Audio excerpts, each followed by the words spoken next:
Hey, everybody, it is Trags, Mike Petraglia, back with another episode of the JungleRoar podcast. It's my pleasure to welcome back old friend Richard Skinner. We all know him from Local 12, better as Skinny. How are you, bud? Doing great, Mike. Thanks for having me. You can follow Skinny, of course, on Twitter at Local12Skinny, all one word. He does a tremendous job on his podcast, the Skinny Podcast. You want to tell people, by the way, where they can follow that podcast? Yeah, well, we actually had it moved corporately and put under a different umbrella, and we had a little technical glitch, but you can now get it back on any of your favorite podcast providers, SoundCloud, etc. You can also, if worse comes to worse, you can always go to our website at local12.com and click on the link there. So thank you for asking that. Yeah, you're very welcome. And there's going to be some overlap. Yeah. With regard to your last podcast when it dropped a couple of days ago and our JungleRoar podcast of today. First of all, Jessie Bates, I said last week on the podcast that I really believe he is going to be eventually in camp. He's going to play games. He's not going to miss paychecks once the preseason and regular season begins. You agree? Completely agree. And that's why I know that, fans get over their skis when they hear the report that Jesse's not going to sign the franchise tag. That didn't come from Jessie Bates, mind you. That likely came from his agent to a national media member. It's easy for them to talk tough now because he wasn't going to show up for OTAs. Honestly, Mike, even if he has plans to sign the franchise tag, even if that's what he's going to do all along, I don't blame him for not showing up to OTAs. I don't think I would either in the circumstance he's under. And I think everybody understands that. I think teammates certainly understand that. I think Zach Taylor certainly understands that. So it's easy to talk tough when you weren't going to come to this stuff anyway. And when you talk tough and you don't show up, it looks like you're kind of standing your ground and I'm not going to sign it. I'm in your camp, Mike. Come July 15th, I can't believe he walks away from $13 million of guaranteed money.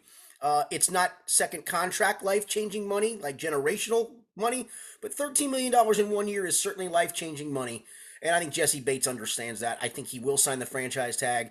They will let him walk in free agency after the year. I think that's been the plan all along.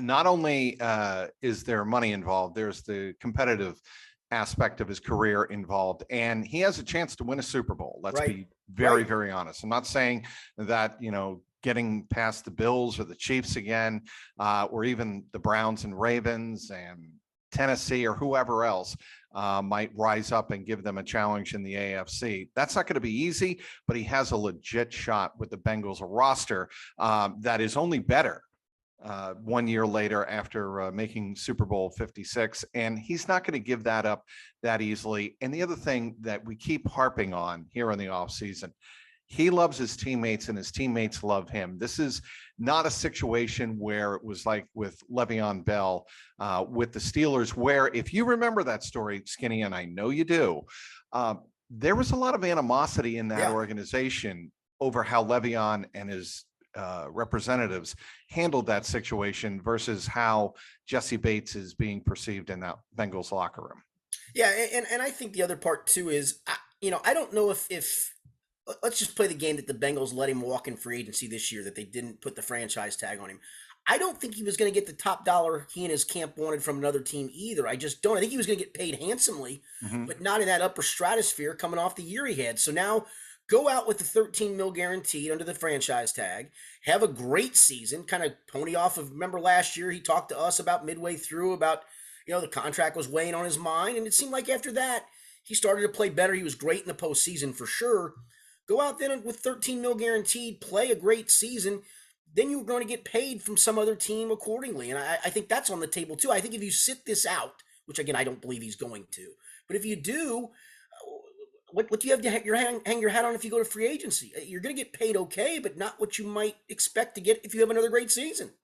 One other observation on Jessie Bates, and then I'll move on, I promise, is that, as you know, I covered the Patriots for 25 years, and the cultural difference, I talked a little bit with Ted Karras about this, is so significant. It's just different in Cincinnati. And the reason I say that is the Bengals do not shy away from letting their players talk if they want to talk about it. Yeah. They're like, if you want to speak about that, that's your business. You handle it like you want to handle it. And I think they have given Jessie Bates and David Mulugeta, his representative, every opportunity to do so. They've let them speak their mind. They've not repressed them in any way, shape, or form that I know of, that I'm Right. aware No, I of. don't think they have either. I think you're right.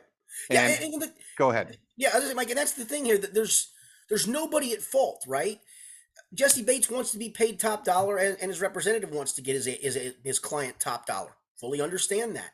This is the leverage you can use for now, which is not coming to OTAs, talking tough, and all that stuff.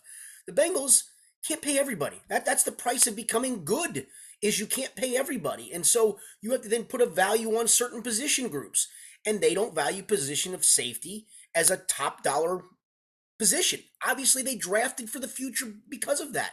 It's a burn and churn group, and if you have to have a stopgap, you find a Von Bell type of player. So yeah, I don't think there's anybody at fault. This is just the business of the NFL, and the Bengals, under the collective bargaining agreement, have every right to slap the franchise tag on Jesse Bates, and here we are. Speaking with Richard Skinner of Local 12 here in Cincinnati. You can follow him on Twitter at Local 12 Skinny. All right, Skinny, I want to get to the respect factor, and players love to bring this up when they reach a certain level of their profession and feel like they haven't gotten the love. And the Bengals certainly fall into that category following their Super Bowl run of last year. Many observers, including many observers in Vegas, feel that it was a fluke. Feel that 2021, all of the cards, really fell into place perfectly. They got the right breaks in the playoffs. They got the right breaks late in the season. They were able to avoid the injury bug for the most part throughout the course of the season last year and the playoffs for the most part.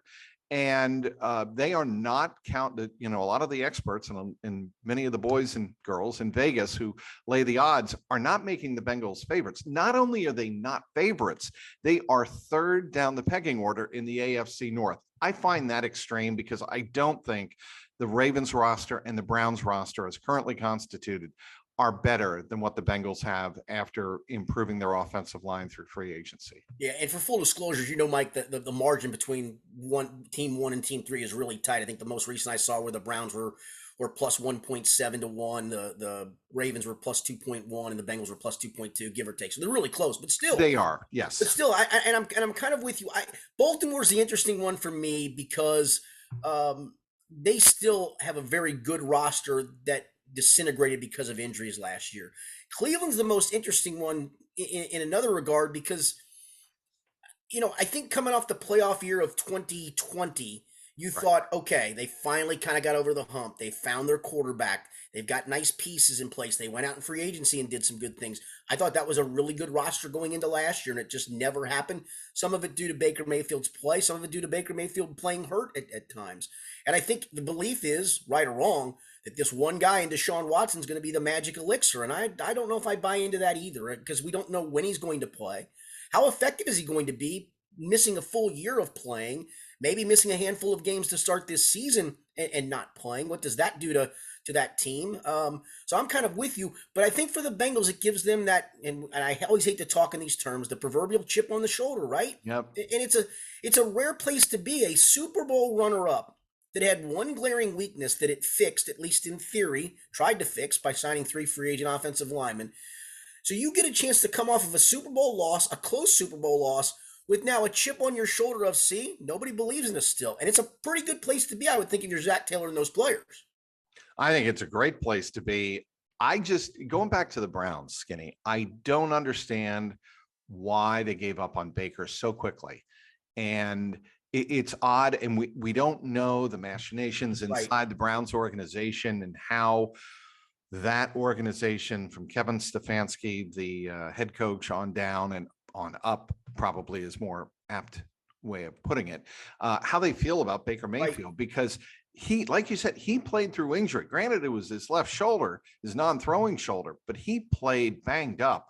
And I just don't understand why they were so quick after things went so well in a very difficult season for everybody in 2020 to give up on Baker Mayfield and go after a guy who is, no one will dispute Deshaun Watson's athletic gifts. No, but the amount of baggage that comes with Deshaun Watson seems prohibitive to me when you got a guy like Baker Mayfield already in the wings. But I don't know if that's locker room baggage. You know, we've heard from DJ Reader here that stood up for Deshaun Watson in one of our pressers here during the offseason, and you know, former teammate in Houston. Maybe he's a great teammate. Maybe he's a horrible human being, and it sure looks from the outside that he may be. But maybe he's a great teammate, and maybe there's something with Baker that he's just not a great teammate. Because I don't know if I'm going to give up on a quarterback who led a team to the playoffs, almost led him to an upset win over the Chiefs in the playoffs, and then comes out the next year, gets banged up, tries to play through it, not for himself, I mean, to help his team, and is kind of kicked to the curb. And there's just got to be more to it than that. But I think that's where Vegas is coming from, that Deshaun Watson is just such an upgrade talent-wise that it's going to be enough to carry the Browns to this division title. With the Baltimore Ravens. Right. If you buy that Lamar Jackson will make the adjustments to overcome what he went through last year, and obviously he was injured, we understand that, but there are other scouts that I've spoken with that said his game, his ability to read downfield really diminished in 2021. One of the big reasons his numbers fell off, injury aside again. But who's Lamar Jackson? If he comes back to the level he was back in 2018, 2019, who's he going to throw the ball to? I think they're going back to the power running game with him being a part of it. I think part of the reason he wasn't effective throwing the ball last year a lot of the times was he wasn't effective in the run game. And when he's effective in the run game, and you have to defend him and a running back, and then play action stuff off of that with the group of tight ends that they had and now have again with what they did in the draft, I think that makes him scary. I think the biggest part, though, is I've been a big believer all along, not in Lamar Jackson not being a talent and not being a great thrower and all those things. I've just been a big believer that style of play in this league, you're eventually going to get hurt. And when you get hurt the first time through, right, you're going to get hurt again and again and again and again. And I think that's the biggest drawback. A healthy Lamar Jackson, I think they're a playoff team. If you tell me right now, Mike, he plays all 17 games and is healthy for all 17 games, I think they may be the best team in the division, but I just don't believe that he's going to get through a 17-game season playing that style of play a few years into the league and taking the hits he's taken. Remember what everybody remembers, I think, here in Cincinnati, what Marvin Lewis said about that, right? Yeah. He was one of the first to call him out. It called that style of play out, is what I should say, not the player per se. Yeah, but I mean, that style of play, it's not sustainable in the NFL. Right. I mean, Robert Griffin III, when he first came in the league, it was, oh my lands, look at the talent, the supreme talent this kid is. And he was. But all it took was first time through starting to get hit and taking hits, it starts to take a cumulative effect on you. And that's the thing. They've built this offense around his running ability more than anything else. And if that weapon is taken away let's say he can start a few games with a bad ankle or a bum left shoulder, but he's not going to be able to take the hits in the run game. And so they're not going to call design runs for him. That takes a big weapon away from their offense. They built a lot of that around him and his running ability. I don't know. Let's move on to the quarterback of the Cincinnati Bengals and your takeaways. He's a pretty good one. During OTAs and during what really now technically is spring practice before the OTAs in June. And Skinny, I don't know if you've noticed this, but it looks like Joe Burrow is taking more command of the offense, doing subtle things at the line of scrimmage. He just looks more confident. I don't know if it's the fact he's not wearing his knee brace, wearing a knee brace on either knee, or if it's just that he looks more comfortable at the line. But it just seems like to me, Burrow has a little bit more confidence and swagger when he walks up to the line of scrimmage, even in these shorts and t-shirts practices. Yeah, now he's obviously been a confident guy from day one, right? And we knew that. But this is really the first off season that's been normal for him. You know, first off season was COVID season. Last year was working on knee rehab more than anything else. It was very symbolic that he showed up for OTAs last year, but he wasn't able to do much of anything. And I do think that Joe's struggles early last season were knee related, and suddenly it just clicked. The knee probably started feeling better. And then of course he had to deal with the pinky, but boy, those last 6 to 8 games in the postseason, that was the guy you go, we thought he could be the franchise. That was the one that erased whatever doubt you might have had in this guy. And I think he carried that confidence from that into this year. Now, finally, I get an off season. Finally, I can just focus on getting some things better, taking more command of the offense, all of those things. And you're right. If there can be a different swagger to him, there looks to be that. And you and I were sitting at practice the other day, or staying at practice talking, and it even looks like he's throwing the ball with even a little bit more zip on it. He made a rollout throw to Mike Thomas that was just, it was a flick of the wrist. Like, it's Yep. stuff that you watch Pat Mahomes do and you go, Joe's never had the supreme arm talent. He's never going to have Aaron Rodgers' arm talent or No. Pat Mahomes' arm talent, but his arm talent looks like it's getting better. And that's scary because, that was the one knock. Does he have the arm talent? Well, he makes all the throws. That's all you need to know. And now when you look, you go, he's making some throws that big time guys with big arms make. That's even scarier. I think that's why, Skinny, Phil Simms compared Burrow to Montana, because we both remember Joe Montana, and the older fan base listening to this podcast and in our general audiences remember what Joe Montana was known for. It was the way he dissected defenses, the way he was able to roll out like we saw on Tuesday and find an open receiver downfield in the West Coast type of style. And obviously we know with Zach Taylor and Brian Callahan, it's a hybrid. They pick and choose and implement different styles in their offensive game calling all the time. But with Burrow, it looks as though they are using his strengths and skill sets much in the same way Bill Walsh used Joe Montana very early on. Yeah, and I think that's been the plan all along. Unfortunately, in year one, you didn't trust the offensive line. They got behind in a ton of games. That took all the running game out of things and all the play action and bootlegs and nakeds that you want to do. Last year, you weren't going to do that early with him because of the knee. And I think you started to see a little bit more of that, as I mentioned, as the season went along and into the postseason. And I think you'll see a ton more of that this season with Joe Burrow now fully healthy and good to go. And if it weren't for an all-world, literally an all-time defensive effort by the Rams in the Super Bowl, he would have won that Super Bowl. No question. And I would argue that Joe Montana never went up against the steel curtain in the Super Bowl. He went up obviously against the Bengals a couple of times, against the Broncos, who were just obliterated, as we well remember. The Chargers, who Steve Young, just absolutely annihilated. The 49ers offense went up against a lot of defenses, at least in the Super Bowl, that weren't very tough. I think what the Bengals went up against in the LA Rams was an all-time defense. And I think we'll look back on that and realize that. All right, the offensive line. What are some of your takeaways and observations about the way the new guys have looked? By the way, we should acknowledge the fact Alex Kappa not there this week, dealing with a core issue. Yeah, he's going to be, it sounds like a couple of weeks till he gets back. And that's a little disappointing that he's going to miss some of this time. And obviously, you want to start to get these guys cohesive together as a five-man unit. You'd like to settle on left guard sooner rather than later. I do think Jackson Carman looks more athletic. He's reshaped his body. He talked to us yesterday about that. There seems to be, we poked at him a little bit with it. I think he's taken a different maturity level to this offseason than he did last offseason. I asked him point blank, and you were there, Mike. I asked him, did you think the NFL was going to be easier than it was? It probably wasn't a well-phrased question, but I was trying to elicit a response from him. It was an excellent question. No, it's right to the point. Yeah, I was hoping his response would be, yeah, I didn't treat this with the seriousness I needed to. But you asked him a maturity question, and I think you can just tell that he realized that last year, you got to come in shape. You got to be in your playbook. I think there was no question in my mind that when he came out as the third team guard on that very first day of training camp practice, I don't care what they say, that was absolutely telling him, buddy, you're going to have to earn your way up the ladder. Well, this year they've given him the top rung of the ladder, and I think he understands that, and it's very easy for them to take it away from him if he doesn't perform at a high level. And if you don't understand it now, kid, you're never going to get it. Now, my column on CLNS Media was about Jackson Carman. And I don't know if you agree with this, Skinny, and I want you to be point blank honest with me. The headline that I gave the story was, and what I kind of wanted to get across was, it's getting late early for Jackson Carman.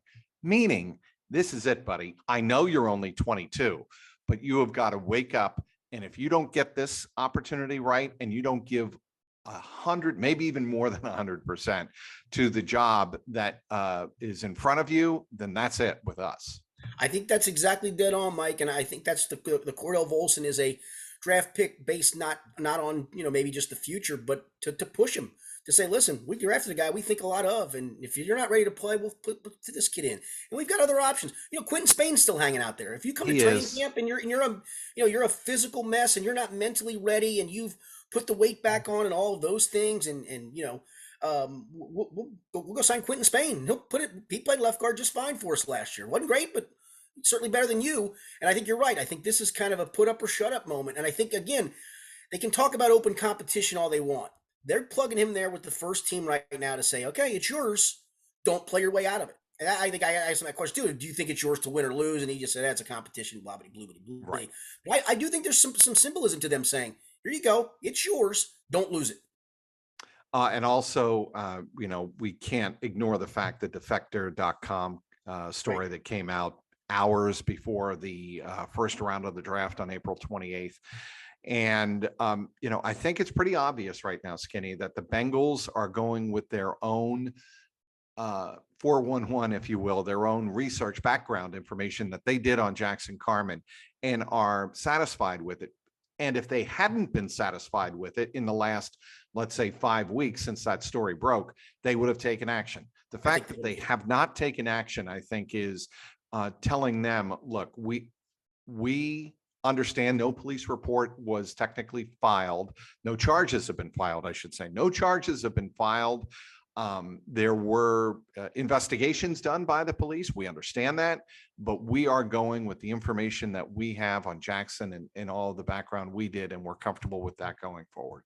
Yeah, and I read the law in South Carolina as well. It's called the Romeo and Juliet law. While he had, even if it was consensual, which in the story he says that it was, that based on how close they were in age of 18 and 15, that it wouldn't be statutory rape either. So if it was consensual, there's nothing there. And that's where the story is in such a weird place. And I think you're right. I think if they'd have come to the conclusion that there's more smoke than fire, or there's more fire than smoke, I guess, in this case, Right. I think they would have taken action with Jackson Carman and probably cut him at this point.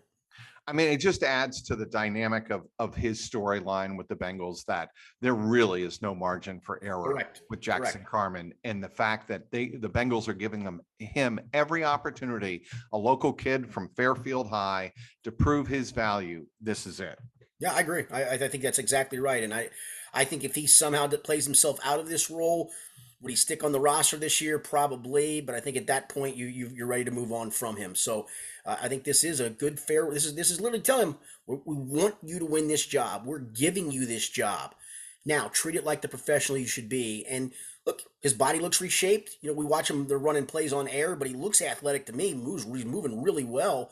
Maybe that was the light bulb for him. Well, and I noticed that on that play that you referenced where Burrow rolled out to his right and flipped the ball downfield to Mike Thomas, not Jamar Chase, as I mistakenly tweeted. All good. I corrected that, by the way, in that thread. But on that same play, you notice Jackson Carman sprinting out to the left side as Burrow is going off to his right. And if you watch that video, and it's on my Twitter feed, Yep. if you watch that video and watch how athletic Carman looks moving, he was not doing that last year. No, not at all. Absolutely not at all.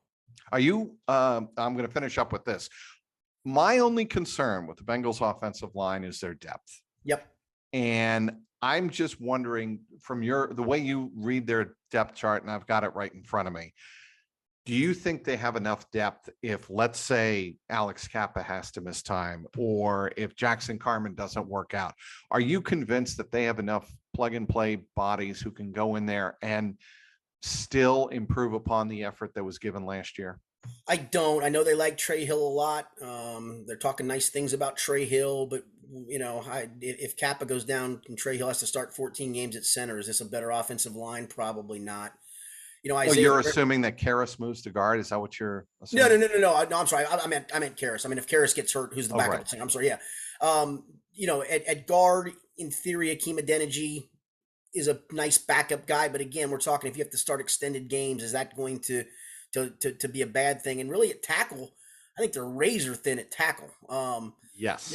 Isaiah Prince wasn't very good last year in a swing tackle role. I don't care what they say. Obviously, they didn't think enough of him to let him be the starter again coming into this year. That's why they went and signed La'el Collins. And now they're moving Deontay Smith back to tackle, it looks like, even though, he tried some at guard. And that wasn't a great thing in camp. Again, the one thing I will say, and I think you'll know this, and you know this, and Zach Taylor's alluded to it, guys are allowed to take a jump from year one to year two and be better in this league, especially offensive linemen, because it's so different from college football that there is a learning curve there for these guys. So I'm going to take that with the grain of salt and let's see. But Well, Mike, I'm kind of with you. I mean, the 5 starters on paper, good to go. Are you really going to get 85 starts from 5 guys on an offensive That's line? my concern. That's Yeah, absolutely my concern. yeah. And that's where, again, you tell a Quentin Spain, if nobody signs you, be ready, because you are literally first on our speed dial to call, and because we know we can plug and play you, because we did it in a day once. We plugged and played you on a Sunday when you didn't know anything was going on here. So they know they can do things like that, I think. But yeah, for right now, it's thin, man, really thin. One thing I know, or I am very happy about, that is another indication that we're getting at least closer back to normal, is that the joint practices have returned around the NFL. The Bengals and the Rams will be doing so. And this seems like a natural. And Zach Taylor talked about this on Tuesday with Sean McVay and Zach Taylor knowing each other very well. I think that'll be a fun thing to cover in the third preseason week. Yeah, I do too. And I thought Zach talking about making sure it was a staff with similar practice philosophies is important, because you do have some staffs that they're going to let you hit a little bit more. And you don't want to all of a sudden have a kamikaze team come in that they tackle on every Thursday of practice. And young guy trying to make club wants to prove, hey, I'm going to stick it to a Bengal. And so, in this case, you practice similarly. Little thudding, maybe. Nobody's going to be out for blood and all of those things. I think the one thing I would ask, though, if I'm the Bengals, is this. I would say you guys can come, your whole team can come, but you can keep Aaron Donald back in LA. We're not going to practice against that guy. Yeah, I wondered about that. Actually, I know James Rapine of SI.com asked the question about the joint practices, and so did Kelsey Conway of the Inquirer. Had I been thinking of that, I'm like, what are your real thoughts about Aaron Donald taking on your starters, or even your second team in a situation like that? Because Aaron Donald is notoriously a high motor guy 100% of the time. Well, if you want to see if Trey Hill can block some people in the league, let Trey Hill go up against him and see if he can get the job done, right? Bengals Ring of Honor 2022 class, Bengals season ticket members and suite holders will be voting to select 2 former players. Voting continues through June 10th in the Bengals official Bengals app. Again, that's for season ticket members and suite holders, not to the general public. But I'm going to give you, of the 15 former players that have been nominated by the team, the 2 that stick out to me, and I'm going to go old school because I'm an old school guy. I think we're going to pair you up here. I think. Let's see, because I did a column on it last week. I got it narrowed to 4 and picked 2. I'm really interested in this because we're fairly similar in age. We know our Bengals history, so I'm really interested where you go with this. Okay, I'm going to go Isaac Curtis. Okay. And I'm going to go James Brooks. Wow. Yeah, that. A lot of people would say boomer, and I understand that. I'm not a boomer guy. You are or not? I'm not. Yeah. Boomer's way down the road for me, to be honest with you. So I parried it down to 4 guys. Willie Anderson. Okay. Yes. Doing this off the top of my head. Corey Dillon, Chad Johnson, and Lamar Parrish. And keeping Lamar. And the 2 that were on the outside of that group, and I said if I had 2 others I could throw in, it would be James Brooks and Isaac Curtis. They would be 5th and 6th on my list. Okay, that's reasonable. Yeah, so at least we're in the ballpark. Yeah, and the reasoning for some of these guys, Willie Anderson was a finalist this year for the Hall of Fame. Didn't get in, but if you're that close, I think you should at least be in your team's Ring of Honor at that point. I think Lamar Parrish, and you're going to probably turn this thing off as soon as I say this. I know what you're going to say. I think Lamar Parrish is a far better player than Ken Riley. And I knew you were going to go there. That's not to besmirch Ken Riley in any way, shape, or form. Lamar Parrish made the ProFootballReference.com all 1970s team. And do you remember how many great cornerbacks there were in the 1970s? Yes. I mean, Mel Blount. Yeah, correct. Mike Haynes. Yeah, you keep rattling them off. I mean, there's a ton of them, that were in that. Anybody from the Raiders. Yeah, right, correct. So Lamar wasn't only not just a great cornerback, 6 Pro Bowls in 8 seasons with the Bengals. Ken Riley had none in that time frame.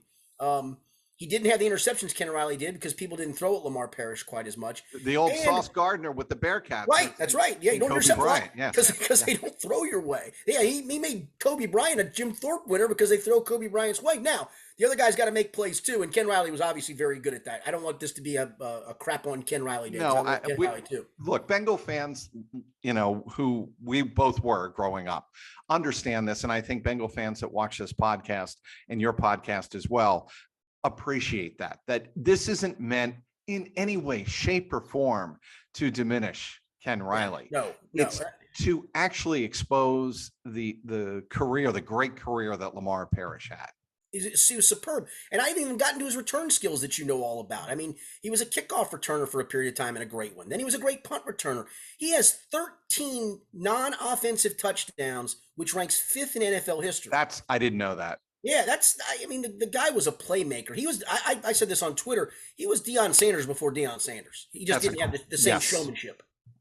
The first game I ever went to with the Bengals, opening day, 1974, with my sister. Cleveland Browns. You remember he had a kick return for a touchdown. Yep. No, punt return, actually. Yeah, punt return. Which you go look at that one on YouTube and see the Houdini act he pulls on that punt return. I think he breaks 67 tackles on that return. He was just a superb talent. So those were my two. Corey Dillon's the all-time leading rusher in Bengals history. Obviously played on bad teams where he was the focal point of defenses and still put up gaudy numbers. Right. Rick Brewing and I debated this on the Skinny podcast. I thought Rick made a good point. The one thing that is maybe hard for fans to forget is kind of the way Corey exited here. It was not in a very jersey in the stands. Yeah. Not a very professional way. And maybe some voters still hold that against him. And obviously, Chad Johnson's got to go in here sooner rather than later. He's the all-time leader in receptions, receiving yards, touchdown receptions, all those things. You can make the argument for Isaac Curtis because he played in a different era. The rules, in fact, literally they changed the rules because of him, which is got to say for something. And he still put up quality numbers year after year. But something for being the all-time catch, receiving yards, touchdown guy, to me, that guy goes in. So for me, it's Willie Anderson, Lamar Parrish this year. It's Chad and Corey next year, and then Brooks and Curtis the year after, and then we'll see where Geno Atkins is at in the pecking order at some point from there. Anything else you want to push on your podcast or anything you're working on, Skinny? No, we got all kinds of stuff at local12.com, not just Bengals related, but Reds related, college football, college basketball, of course, the podcast that Trags talked about, and regular Bengals coverage on top of all of that. And we did not even mention the fact that the Reds are not going to lose 100 games. Aren't you proud of me? We may have to go another week and put some kind of small wager on this of some kind of food or beverage wager. I can assure you one thing, Skinny. The numbers are working out against you, Michael, little by little. Tyler Malley will not be on the team for much longer. You may be right on that regard. I love the guy's arm, but oh boy, it is flat as a board. His fastball is. Go ahead. If he's not though, Mike, and if he doesn't regain his touch, either one, you can break down that 100 losses and circle it in red pen. I will circle back with you on that. All right. Of course. He is Richard Skinner, does a great job covering sports for Local 12. You can follow him on Twitter at Local12Skinny, all one word. Appreciate you joining me, Skinny. Always enjoy it, Mike. Thanks so much. See you next week. All right. He is Richard Skinner. I'm Mike Petraglia, Trags. Thanks for watching.